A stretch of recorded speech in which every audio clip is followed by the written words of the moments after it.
Let's talk about quiet quitting in academia. So it's a story of not doing everything that you are expected to do. And I think from my perspective, before we get into it, I think that's perfectly healthy to do things that are within your boundaries, whatever that looks like for you. So there is this myth in academia that everything that you do has to be related to performance. Absolutely. All of the activities that you do has to have some sort of result, and it should relate to, all of your activities should relate to this particular result. And it's an interesting phenomenon because it drives people, because there's so much uncertainty and ambiguity in the process. And it's a very, very long-term process, typically, where you get measured 15 years down the road.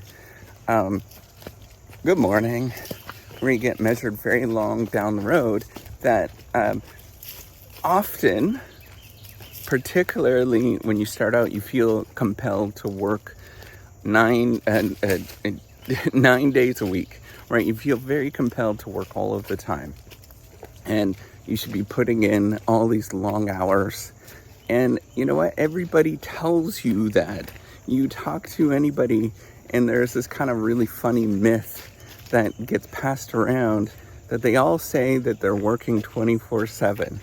And the irony is, you can actually see what people actually do, and they don't do that often, just by observing behaviors. But let's come back to this idea of quiet quitting, right? So you're expected to work all of the time, that you're under the gun, and everything that you do is measured by that particular performance thing that you are aiming for. Getting publications is typically the thing that you're actually measured to get.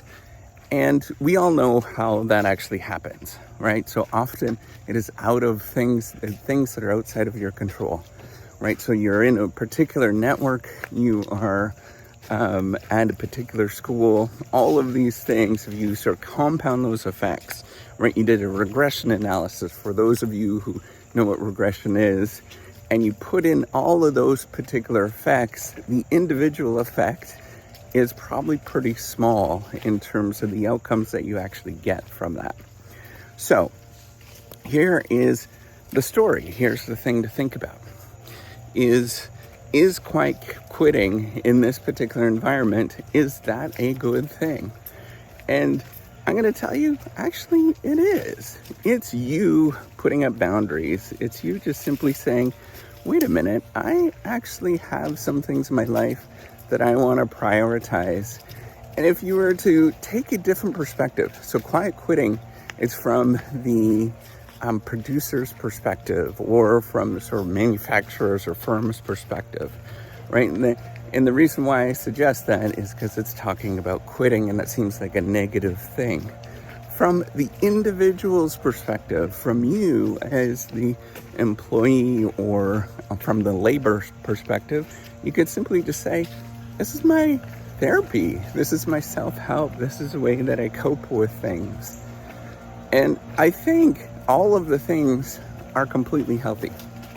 And where you have to understand is, what are you going to quiet quit, and what are you going to say no to? And that is a little bit more of a tricky thing in terms of what we should do. But ultimately, first of all, I want to say that it's just a personal choice in terms of what you want to do. And anything that you choose to do, that's completely healthy. And if the market tells you no, right, at the end of the day, and you're not going to find out for 5, 10, 15 years, oh well, then you go find something else, and you're going to have a wonderful life anyways, right? And I want you to sort of think about that is how does it impact you in terms of how you're feeling?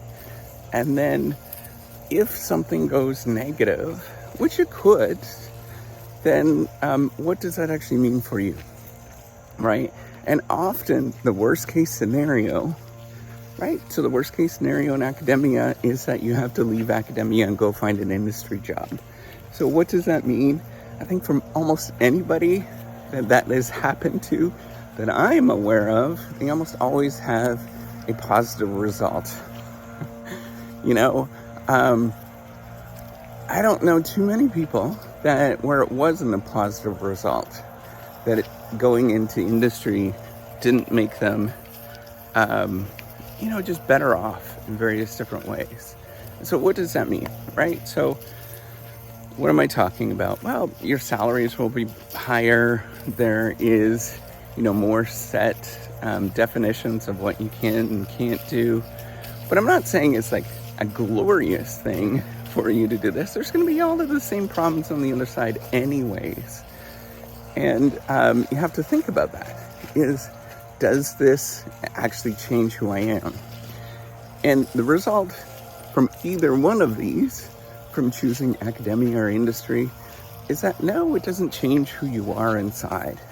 That takes a lot of personal work. That's where you have to think about, who am I? What am I about? What does this all mean in the end? What am I trying to do? And ultimately, I think that's where you have to sort of think and process and be okay with you being you. And I think that's the bigger story here, is that you are. So one of my advisors used to tell me that the market is pushing you around. And I think about that often, where you think about the market pushing you around.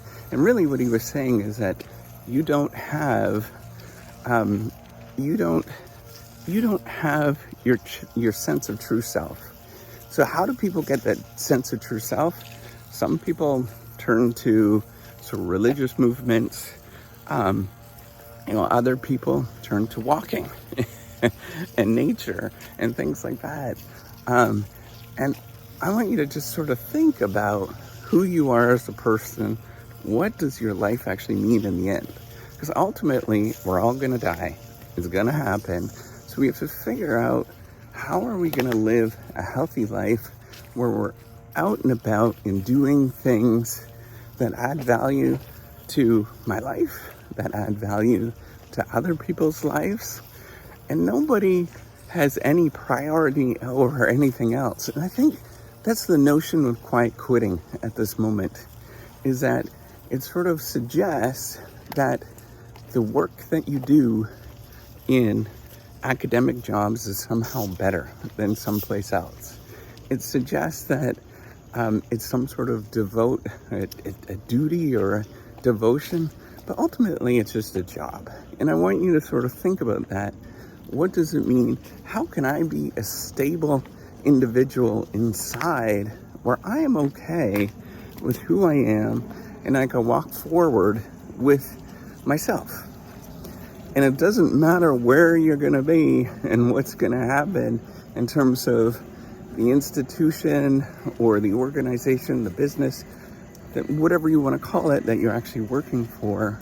The bigger problem is, how do I have a stable person inside where I can face the outside world, where, if I have a partner or, family members, that I can provide for them and be okay with who I am and the decisions I make, so I prioritize them. I think all of those things are perfectly healthy. And ultimately, we have to think about, how am I going to be a good person in the end? And what does that look like? And it doesn't mean that you have to choose these paths where you don't feel good inside.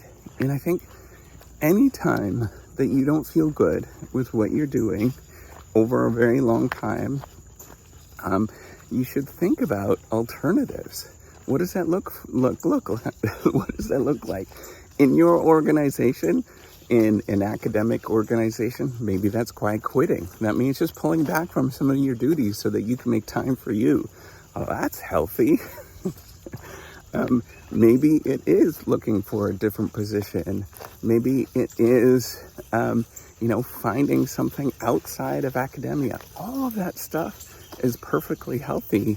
And you have to simply just say, this is my decision. where I'm going to make things healthy and happy for me so that I can live life and I can have a stable core inside and a stable core in my immediate family.